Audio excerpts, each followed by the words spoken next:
¿Qué pasa cuando policías corruptos creen que están por encima de la ley? Cuando silencian testigos, borran pruebas y gobiernan un pueblo con miedo, solo para darse cuenta de que han sido superados. En Cascadas de Piedra Gris, el capitán Calderón y sus oficiales pensaban que lo controlaban todo, hasta que un agente encubierta reveló la impactante verdad. ¿Quién es ella? ¿Y cómo los derribó? Sigue leyendo para descubrir esta apasionante historia. No olvides dar like, compartir y suscribirte para más historias impactantes. Cascadas de Piedra Gris era el tipo de pueblo que alguna vez adornaba postales. Una pintoresca calle principal, una torre de reloj histórica y caminos arbolados que llevaban a vecindarios, donde las familias se reunían en los porches y los niños montaban en bicicleta hasta el atardecer. Pero bajo esa encantadora fachada, algo se había podrido. Durante años, el crimen había estado infiltrándose por las calles como una enfermedad silenciosa. No era el tipo de crimen que acaparaba titulares, no había robos espectaculares a bancos ni tiroteos violentos. Era más silencioso, más insidioso. Operativos antidrogas que nunca llegaban a condenas, casos que desaparecían en el aire y una policía que parecía menos interesada en resolver crímenes y más en llenarse los bolsillos. Y en el centro de todo estaba el capitán Ricardo Calderón. No era solo un policía, era el rey de Cascadas de Piedra Gris. Controlaba la economía subterránea del pueblo, asegurándose de que el dinero y los favores fluyeran en las direcciones correctas. Si un traficante local quería operar en el pueblo, pagaba una cuota. Si un dueño de negocio necesitaba protección, sabía a quién llamar. Si un político quería mantenerse en el cargo, se aseguraba primero de darle a Calderón lo que quería. Y si alguien se atrevía a desafiarlo, o desaparecía, o aprendía rápidamente que Cascadas de Piedra Gris no era un lugar para héroes. Javier Fuentes había sido periodista durante más de una década. Había crecido en Cascadas de Piedra Gris, viendo cómo pasaba de ser un pueblo donde la gente dejaba las puertas sin llave a un lugar donde incluso los más valientes cerraban todo antes del anochecer. Como reportero del Gaceta de Piedra Gris *, había visto suficientes informes policiales a medio hacer y registros de pruebas, perdidas, como para saber que algo andaba mal. Durante meses, había estado juntando piezas. Casos sin resolver, expedientes que deberían haber llevado a condenas desaparecían misteriosamente. Pruebas desaparecidas, drogas, dinero, incluso expedientes completos evaporados sin rastro. Oficiales corruptos enriqueciéndose. Policías que apenas ganaban 50.000 euros al año de repente conducían coches de lujo y compraban segundas viviendas. Todo era demasiado para ser una coincidencia. Pero Javier sabía que investigar demasiado era peligroso. Tenía fuentes, informantes anónimos que susurraban sobre las operaciones de Calderón, pero incluso ellos tenían demasiado miedo para dar nombres. Y cada vez que Javier se acercaba demasiado a algo grande, su teléfono sonaba tarde en la noche con una voz que le advertía, mantente al margen. Le habían pinchado los neumáticos 2 veces. Una vez le habían metido una rata muerta en el buzón. Y aún así, no dejó de investigar. Porque alguien tenía que hacerlo. Pregunta a cualquiera en Cascadas de Piedra Gris y te dirían lo mismo. La policía no está aquí para protegernos. Se protegían entre ellos. La gente aprendió a mantener la cabeza gacha, la boca cerrada y las puertas cerradas con llave. Las quejas sobre mala conducta policial no llegaban a ninguna parte. Los dueños de tiendas que se negaban a pagar cuotas de seguridad se enfrentaban a vandalismo aleatorio. Incluso el alcalde, la única persona que podría haberse enfrentado a Calderón, miraba hacia otro lado.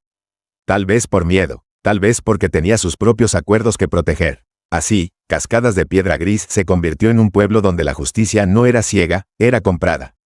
Normalmente, un pueblo como Cascadas de Piedra Gris ni siquiera estaría en el radar del CNI. No era una gran ciudad, y la corrupción, especialmente la corrupción en pueblos pequeños, no era algo inusual.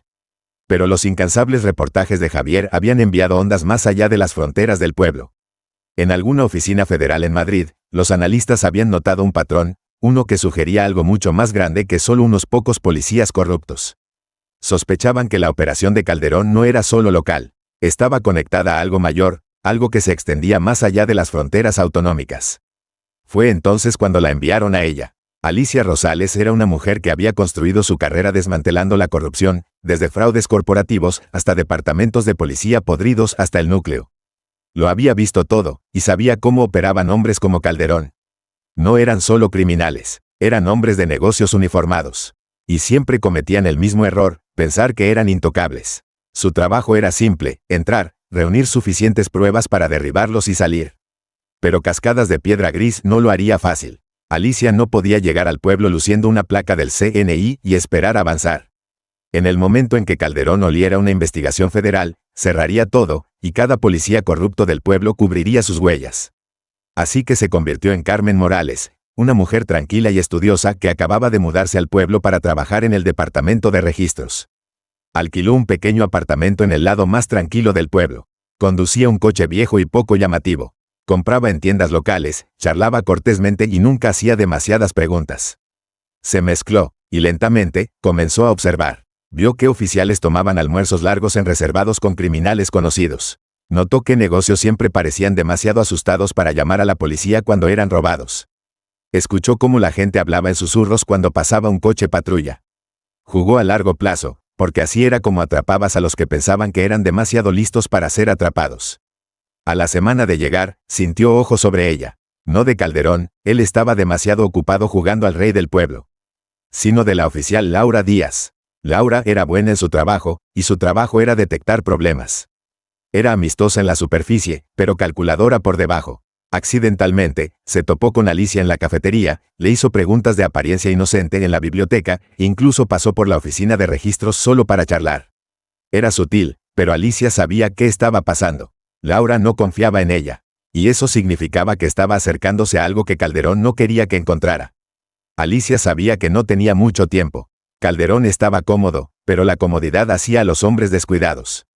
Briones era despiadado, y si llegaba a sospechar de su verdadera identidad, ella desaparecería. Herrera era la clave, si podía probar que estaba encubriendo pruebas, todo el imperio podría derrumbarse. Díaz era el problema, porque no iba a dejar que una extraña investigara a su pueblo sin pelear. Esto ya no se trataba solo de policías corruptos. Se trataba de derribar todo un sistema construido sobre el miedo y el poder. Y si Alicia quería ganar, tenía que jugar mejor que ellos.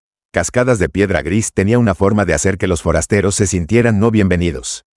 No era una hostilidad abierta, nada evidente.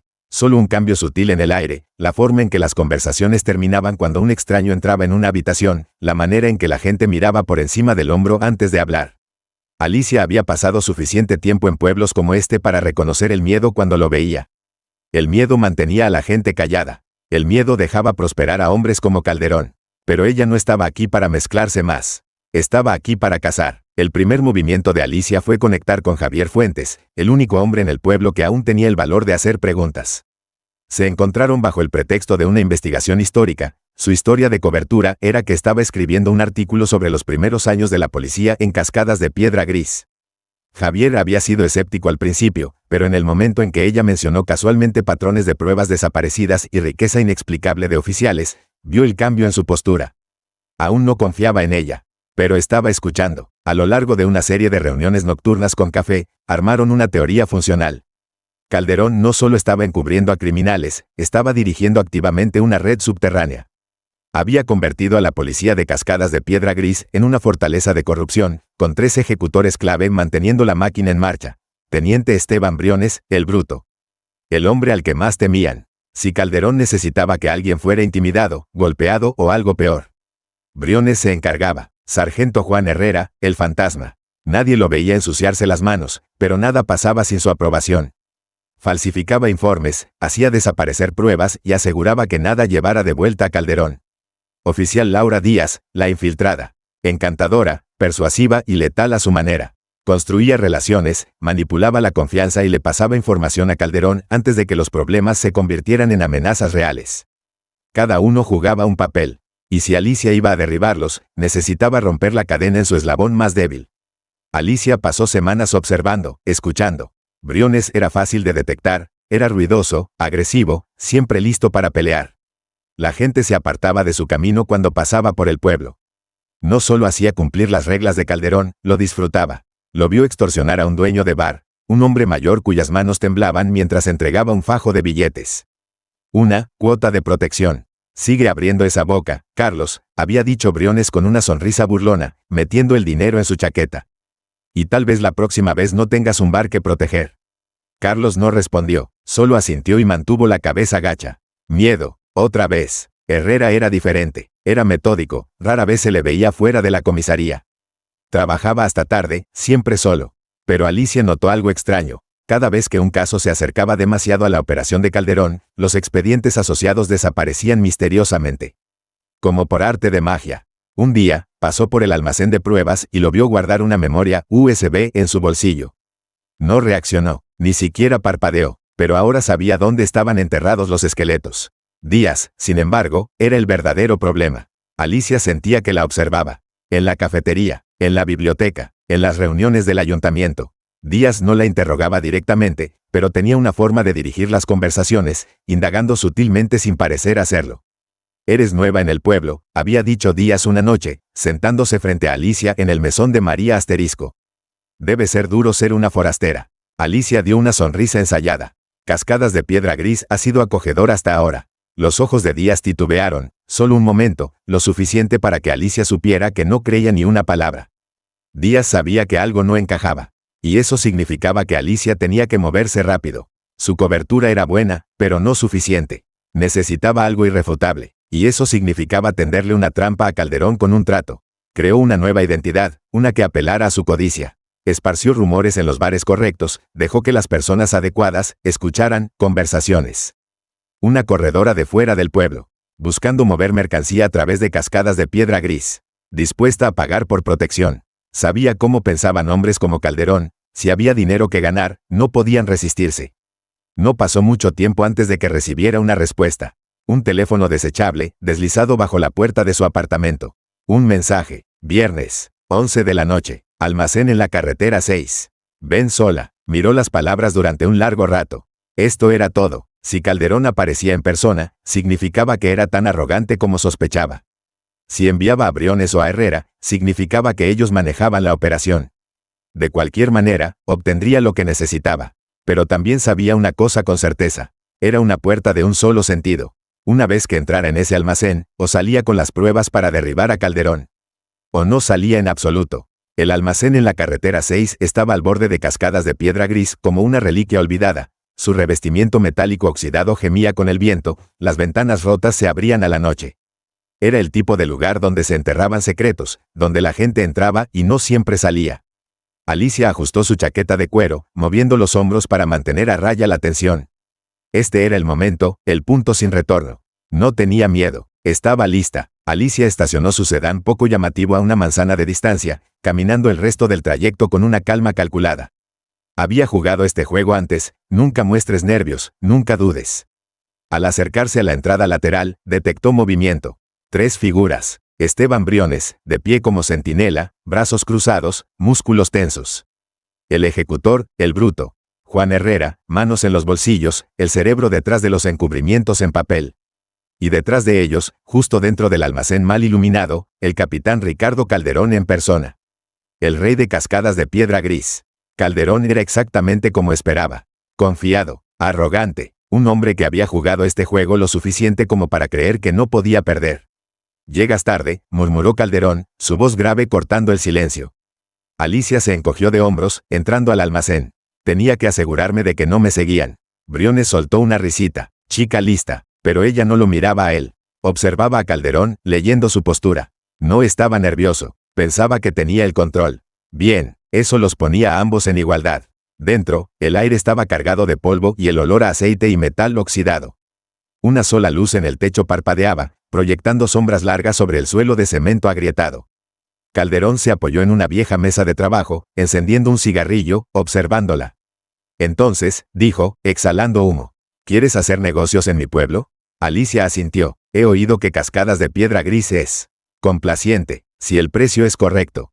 Briones sonrió. Herrera soltó una risita por lo bajo. Oh, somos complacientes, dijo Calderón. Con las personas adecuadas. Sacó una hoja de papel arrugada de su bolsillo y la arrojó sobre la mesa. Alicia se acercó, echándole un vistazo. Un desglose de números. Cuotas de protección. ¿Qué rutas eran seguras para el transporte? ¿A quién evitar? Era todo lo que necesitaba, prueba sólida de que Calderón dirigía una red de protección ilegal. Metió las manos en los bolsillos de su chaqueta, presionando un botón oculto en el pequeño dispositivo de grabación escondido en su manga. Cada palabra, cada trato, todo estaba siendo grabado. Alicia jugó bien su papel, fría, serena, desinteresada. Pero Calderón llevaba mucho tiempo en este negocio. Y algo en ella no le cuadraba. Sus ojos se entrecerraron mientras ella revisaba los números, absorbiendo justo lo suficiente pero no demasiado. Dijiste que venías de Barcelona, musitó Calderón. Y sin embargo, no he oído de ti antes. Alicia levantó una ceja. Me gusta mantener un perfil bajo. Calderón la estudió. Luego, una prueba. Briones, dijo, señalándola. Regístrala. El pulso de Alicia se aceleró, pero su rostro permaneció impasible. Briones dio un paso adelante, sonriendo. Espero que no te importe, cariño. Sí le importaba. Si encontraba el dispositivo de grabación, todo terminaría. Briones se acercó. Alicia actuó primero. Un paso rápido hacia atrás, girando para esquivarlo. No hago negocios con hombres que no confían en mí, espetó, su voz cortante, sus ojos destellando. Briones dudó, solo lo suficiente. Déjala, dijo Calderón, aún observándola. Alicia se obligó a relajarse, incluso mientras la adrenalina corría por sus venas. Entonces, Calderón cometió su error final. Tendrás que disculparnos, Carmen, dijo, el nombre deslizándose por su lengua con demasiada suavidad. O siquiera es Carmen. Alicia se congeló. Ese fue el momento en que supo que él lo había descubierto. No esperó, corrió, antes de que Calderón pudiera reaccionar, antes de que Briones pudiera atraparla, giró y corrió hacia la salida. Gritos estallaron detrás de ella. Briones maldijo. La voz de Calderón ladró órdenes. Alicia golpeó la puerta del almacén a toda velocidad, irrumpiendo en la noche. Sus pies golpeaban el pavimento, el aire frío cortándole los pulmones. Corrió por los callejones oscuros de cascadas de piedra gris, zigzagueando entre lotes abandonados, tomando giros bruscos para despistarlos. Pero podía oírlos. Briones estaba ganando terreno. Alicia miró hacia atrás, demasiado tarde. Un borrón de movimiento, luego, impacto. Briones la atacó por detrás, haciéndolos caer a ambos al suelo. El dolor le atravesó las costillas mientras se retorcía, luchando, golpeando su codo contra la garganta de él. Él se atragantó, su agarre se aflojó lo justo para que ella golpeara con la rodilla su costado y se liberara. Levántate, corre. No se detuvo. Podía ver su coche más adelante. Casi llegaba. Un disparo resonó. La bala golpeó la barandilla metálica a su lado, chispas volando. Herrera estaba apuntando. Se lanzó detrás de un contenedor, respirando con dificultad, el corazón martillándole contra las costillas. Sin tiempo. *MUEVETE. Esperó medio segundo, luego corrió hacia su coche, abriendo la puerta de un tirón, los neumáticos chirriando mientras aceleraba en la noche. Alicia no dejó de conducir hasta que llegó a la casa de la fiscal del distrito Rosa Martínez. Estacionó calle abajo, se deslizó entre las sombras y llamó, 3 veces, rápido. Rosa abrió la puerta, ya luciendo agotada. Alicia le puso una memoria USB en las manos. Todo está ahí, sus voces, sus números, sus tratos. Los ojos de Rosa se abrieron de par en par. ¿Lo grabaste? Alicia asintió. Rosa exhaló, agarrando la memoria como si fuera una granada viva. Esto podría derribar a Calderón. La mandíbula de Alicia se apretó. Tiene que hacerlo, porque ahora saben quién soy. Rosa palideció. No está segura. No, asintió Alicia, mirando por encima del hombro. Ni tampoco lo está quien intente detenerlos. Se giró hacia Rosa, voz firme. Así que los golpeamos primero. La mañana del juicio, Cascadas de Piedra Gris estaba zumbando. El juzgado, normalmente un lugar tranquilo y burocrático, era ahora el centro de atención. Camionetas de noticias alineaban la calle, reporteros empujándose por una posición, sus cámaras enfocadas en la gran entrada. Todo el pueblo se había presentado, no solo por el espectáculo, sino para ver si la justicia finalmente prevalecería. Y en el corazón de todo, el capitán Ricardo Calderón y sus oficiales entraron como reyes. Vestidos con uniformes impecables, insignias brillando bajo el sol matutino, se conducían con la arrogancia de hombres que habían vencido al sistema antes y lo harían de nuevo. Calderón ajustó su corbata, apenas ocultando una sonrisa mientras susurraba el teniente Esteban Briones, el sargento Juan Herrera y la oficial Laura Díaz. Tranquilos, murmuró, esto lo tenemos en el bolsillo. Herrera, siempre el estratega, mantuvo su expresión neutral, pero Briones fue menos sutil. Sonrió burlonamente a los reporteros reunidos, saludándolos con un gesto sarcástico. Dentro del tribunal, su abogado, Miguel Vargas, ya estaba preparándose. Un abogado defensor caro y astuto con un historial impecable de sacar a los culpables del gancho, Vargas tenía un solo trabajo: matar el caso antes de que llegara a juicio. Y estaba a punto de hacerlo. El tribunal estaba abarrotado, reporteros, oficiales y ciudadanos comunes apretujados en los bancos de madera, susurrando entre sí. Rosa Martínez, la fiscal del distrito, estaba sentada en la mesa de la acusación, con rostro de piedra pero determinada. Javier Fuentes estaba en la primera fila, cuaderno abierto, listo para documentar la historia en proceso. El juez, Antonio Serrano, entró, un hombre mayor pero respetado que había visto muchos casos en su tiempo. Se abre la sesión, anunció el alguacil. Vargas no perdió tiempo. Se puso de pie, abotonando su impecable traje azul marino, antes de girarse hacia el juez con indignación calculada. Señoría, antes de proceder, la defensa solicita el sobreseimiento inmediato de todos los cargos. Murmullos se extendieron por la sala. El juez Serrano levantó una ceja. ¿Con qué fundamentos, señor Vargas? Vargas dio un paso adelante, jugando para la audiencia. Todo este caso es un ataque político, orquestado por fiscales excesivamente entusiastas y construido sobre pruebas circunstanciales débiles. Calderón se recostó, brazos cruzados, luciendo aburrido, como si hubiera oído todo esto antes y solo estuviera esperando a que terminara. Esto no es más que un ataque a oficiales valientes, hombres y mujeres que han dedicado sus vidas a servir a este pueblo, continuó Vargas, su voz suave, persuasiva. Estas acusaciones se basan en grabaciones no autenticadas y declaraciones coaccionadas, y entonces, las puertas del tribunal se abrieron de golpe. Un silencio cayó sobre la multitud, y entró Alicia Rosales, no como Carmen Morales, la tímida especialista en registros, no como una agente encubierta disfrazada, sino como ella misma, como la recién nombrada directora del Centro Nacional de Inteligencia. El peso de su presencia golpeó la sala como un martillo contra cristal. Incluso Calderón, por primera vez, pareció inseguro. Vargas se detuvo a mitad de frase, con la boca ligeramente abierta, luchando por procesar qué demonios acababa de pasar. El juez Serrano parpadeó. Disculpe, ¿y usted quién es? Rosa Martínez se puso de pie. Su voz era calma, pero sus ojos ardían de satisfacción. Señoría, dijo, me gustaría presentar a una figura clave en este caso. Dejó que el momento se alargara. La recién confirmada directora del Centro Nacional de Inteligencia, Alicia Rosales. Jadeos recorrieron la sala. Los obturadores de las cámaras chasquearon salvajemente. En el banquillo de la defensa, Calderón y sus hombres se tensaron. La sonrisa de Briones desapareció. La mandíbula de Herrera se apretó. Díaz parecía a punto de enfermarse. ¿Y Calderón? Sus manos se cerraron en puños. Alicia dio un paso adelante, su mirada inquebrantable. Señoría, dijo, voz clara y firme, durante los últimos meses he estado trabajando encubierta para exponer un sistema de corrupción profundamente arraigado dentro del Departamento de Policía de Cascadas de Piedra Gris. Se giró, cruzando la mirada con Calderón. Y los hombres sentados en ese banquillo están en el centro de ello. Por primera vez en su larga y corrupta carrera, Calderón no tenía control.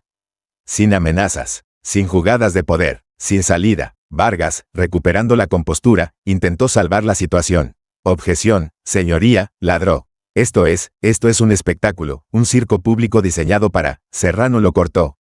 Siéntese, señor Vargas. Vargas palideció. Alicia se acercó a la mesa de la acusación, dejando una gruesa carpeta de documentos y una memoria USB. Estas grabaciones, expedientes y registros financieros implican directamente al capitán Calderón y a sus oficiales en crimen organizado, obstrucción a la justicia y conspiración. El juez Serrano tomó los archivos, hojeándolos. Con cada página, su expresión se volvía más sombría. Las pruebas, añadió Rosa Martínez, fueron obtenidas bajo una orden federal, aprobada por el Ministerio de Justicia. Silencio, un silencio aplastante, ensordecedor. Luego, un solo sonido. Calderón exhalando bruscamente por la nariz. Alicia se giró hacia él. Pasaste años pensando que eras intocable, que nadie podía detenerte, que podías esconderte detrás de tu placa. Se inclinó ligeramente. ¿Cómo se siente ahora? Briones, siempre el bruto, fue el primero en romper. Esto es una mierda. Los alguaciles se acercaron. Briones se lanzó, pero fueron más rápidos, empujándolo de vuelta a su asiento. Herrera solo miró la mesa, como hombre viendo desintegrarse toda su vida. Díaz cerró los ojos, como si quisiera desaparecer. ¿Y Calderón? Calderón hizo lo que nadie esperaba. Río, una risa lenta, amarga, sacudiendo la cabeza. Supongo que te subestimé, murmuró. Pensé que era solo una entrometida del CNI. Alicia sonrió. Subestimaste muchas cosas. Calderón miró a Vargas, pero incluso su costoso abogado parecía derrotado. No les quedaban movimientos. El juez Serrano dejó el archivo, su voz fría. Se deniega la fianza. Los acusados permanecerán en custodia federal en espera de juicio. Más jadeos. Briones rugió de frustración. Díaz dejó escapar un sollozo ahogado. ¿Y Calderón? Por primera vez en su carrera, había perdido. Alicia enderezó su chaqueta mientras los oficiales eran esposados y sacados del tribunal. El rey de Cascadas de Piedra Gris finalmente había caído. Por primera vez en años, Cascadas de Piedra Gris despertó a una nueva realidad. No había sirenas nocturnas encubriendo tratos a escondidas. No había dueños de negocios nerviosos dejando fajos de dinero en sobres sin marcar.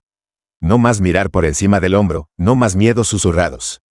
Porque Ricardo Calderón y su equipo finalmente estaban en cadenas. La mañana después de la revelación explosiva en el tribunal, el clavo final en el ataúd cayó con fuerza. Alicia Rosales se sentó al frente del abarrotado juzgado una vez más, junto a la fiscal del distrito Rosa Martínez. Esta vez, sin embargo, no hubo alardes del abogado de Calderón, ni muecas de los oficiales corruptos que alguna vez creyeron ser intocables. Porque ahora, todo el peso del Centro Nacional de Inteligencia estaba cayendo sobre ellos. Rosa se levantó, su voz cargada del poder de la verdad mientras exponía las pruebas. Grabaciones de audio, la reunión secreta en el almacén, las propias palabras de Calderón condenándolo. Nada de paradas de tráfico, nada de arrestos, si el dinero sigue llegando. Registros bancarios, cuentas offshore, riqueza repentina e inexplicable, dinero sucio canalizado a través de empresas fantasma. Testimonios de testigos, oficiales que alguna vez trabajaron bajo Calderón, ahora cambiando de bando para salvarse, revelando cuán profunda era la corrupción. Era hermético, era innegable. El juez Antonio Serrano revisó las pruebas, su rostro sombrío. El nivel de mala conducta criminal presentado aquí es más que alarmante, dijo. Es una traición fundamental a la confianza pública. Se giró hacia la mesa de la defensa. Capitán Ricardo Calderón, teniente Esteban Briones, sargento Juan Herrera y oficial Laura Díaz, se les deniega la fianza y serán retenidos en custodia federal en espera de juicio. El tribunal estalló, algunos jadearon, otros aplaudieron, los reporteros buscaron sus teléfonos, enviando las noticias en tiempo real. El rostro de Calderón permaneció indescifrable. Briones, furioso, golpeó los puños contra la mesa. Esto está amañado, nos tendieron una trampa. Uno de los alguaciles puso una mano en su hombro, empujándolo hacia abajo. Herrera estaba en silencio como piedra, su mente calculando una salida, pero no había ninguna. Y Díaz lloraba en silencio, cabeza gacha, el peso de la realidad finalmente aplastándola. Entonces llegó el momento que el pueblo había estado esperando. Uno por uno, los oficiales fueron llevados en esposas. Y así, el imperio corrupto se derrumbó. En los días siguientes, Cascadas de Piedra Gris se sentía como un pueblo despertando de una larga pesadilla. Algunos residentes aún luchaban por creerlo. Durante tanto tiempo, les habían dicho que la corrupción no era real. Que si solo seguían las reglas, manteniendo la cabeza baja, pagando sus cuotas, ignorando las señales de advertencia, estarían seguros. Pero ahora, Calderón y sus oficiales ya no patrullaban las calles. No extorsionaban a los dueños de negocios, no plantaban pruebas, no decidían qué crímenes importaban y cuáles podían borrarse. El departamento de policía estaba siendo completamente reformado. Se instaló un equipo de supervisión federal para reconstruirlo desde cero. Se reclutaron nuevos oficiales, con antecedentes limpios, que no temían servir y proteger en lugar de intimidar y extorsionar. Los ciudadanos comenzaron a hablar, asistiendo a reuniones en el ayuntamiento, exigiendo transparencia. Y en el centro de todo estaba Javier Fuentes, el periodista que lo había iniciado con su incansable búsqueda de la verdad.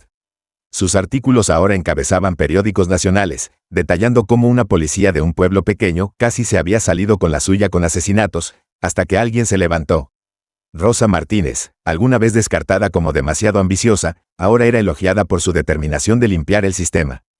Pero la mujer que lo había quemado todo hasta los cimientos, ya estaba preparándose para irse. Alicia estaba en las escaleras del juzgado, la brisa fresca de la mañana alborotando su abrigo mientras veía a Cascadas de Piedra Gris asentarse en su nueva normalidad. Javier se acercó, cuaderno bajo el brazo. «Te vas, ¿verdad?» Alicia sonrió débilmente. «Mi trabajo aquí está hecho». Él soltó un suspiro, sacudiendo la cabeza. «Sabes, parte de mí aún no puede creerlo. Que estuvieras aquí, encubierta, todo este tiempo». Ella le dio una mirada de reojo. «¿Me habrías creído si te lo hubiera dicho?» «Diablos, no». Javier rió. «Habría pensado que estabas loca». Permanecieron en silencio un momento, viendo cómo el pueblo comenzaba a reconstruirse. Luego, Javier preguntó, «¿Y ahora qué?» Alicia exhaló, mirando hacia el horizonte. «Ahora», dijo, «ahora, paso al próximo pueblo. Al próximo caso. Porque hombres como Calderón», se giró hacia Javier, su expresión seria. «Siempre hay otro». Para cuando Alicia subió al SUV negro que la esperaba, sabía que no volvería.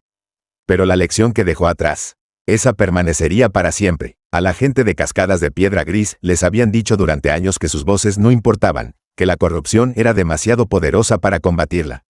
Pero hoy, aprendieron una nueva verdad. Ninguna placa podía proteger a un criminal de la justicia. Ningún rango podía proteger a quienes traicionaban al pueblo. Y ningún pueblo, sin importar cuán pequeño, estaba más allá de ser salvado. Mientras el SUV se alejaba, desapareciendo por el largo tramo de carretera que salía del pueblo, Alicia Rosales dejó cascadas de piedra gris con una verdad final e inquebrantable. Ninguna placa, ningún uniforme, ningún rango puede proteger a quienes traicionan la confianza pública. Porque la justicia siempre alcanza. Y esta vez, llevaba su nombre. La historia de Cascadas de Piedra Gris es un poderoso recordatorio de que nadie está por encima de la ley, sin importar cuán poderoso crea que es. Durante años, el capitán Ricardo Calderón y sus oficiales corruptos manipularon el sistema, usando el miedo y la intimidación para mantener su control sobre el pueblo. Pero la corrupción prospera en el silencio, y cuando individuos valientes, el periodista Javier Fuentes, la fiscal del distrito Rosa Martínez y la agente encubierta del CNI Alicia Rosales, eligieron contraatacar, la verdad ya no pudo ser enterrada. Esta historia nos enseña que el miedo sostiene la corrupción, pero el coraje la destruye. Expone cómo el poder sin rendición de cuentas siempre llevará al abuso, y que la verdadera justicia requiere tiempo, paciencia y pruebas irrefutables. La arrogancia de Calderón fue, en última instancia, su caída, como todos los líderes corruptos que creen que son invencibles. Pero la justicia no se trata solo de castigo, se trata de reconstruir la confianza, arreglar el sistema y asegurar que la historia no se repita. La caída de Calderón probó una cosa: la corrupción no puede esconderse para siempre. El momento en que la gente deja de tener miedo y exige cambio, el sistema se ve obligado a escuchar. Al final, la verdad es más fuerte que el miedo, y la justicia siempre triunfará sobre la corrupción.